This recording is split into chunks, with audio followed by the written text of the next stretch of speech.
वज़ीर दाखिला ने कहा है कि इमरान खान के खिलाफ दर्जनों मुकदमात हैं, लेकिन गिरफ्तारी अलकादिर ट्रस्ट यूनिवर्सिटी केस में हुई है। इंतकामी कार्रवाई का निशाना नहीं बनाएंगे। 60 अरब रुपए के करप्शन के केस में शामिल तफ्तीश न होने पर नैब ने उन्हें गिरफ्तार किया है। गिरफ्तारी पर शोर करने वाले ये बताएं कि अलकादिर यूनिवर्सिटी के ट्रस्टी कौन हैं। वो अब से कुछ देर पहले प्रेस कॉन्फ्रेंस कर रहे थे।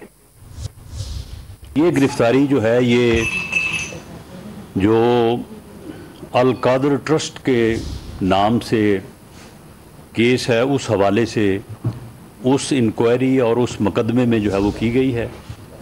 जिस वक्त वो लोगों को चोर चोर और डाकू डाकू के जो है वो नारे लगा रहा है, लोगों के खिलाफ करप्शन के जो है वो झूठे मुकदमे बना रहा है, खुद उसी वक्त जो है इस किस्म की घटिया करप्शन में कि कौमी खजाने को 60 अरब रुपए का जो है वो टीका लगा के खुद 6 अरब रुपए की प्रॉपर्टी जो है वो इसी मुल्क में अपने जो है वो नाम लगवा रहा है। आज जो है वो जब ये गिरफ्तार हुए हैं तो आगे से मज़ामत की कोशिश की गई है। जो वहाँ पे फोर्सेस मौजूद थी, उन फोर्सेस ने बड़े जो है वो बैलेंस्ड और जो है वो बेहतर अंदाज में जो है ये गिरफ्तारी जो है वो अमल में लाई।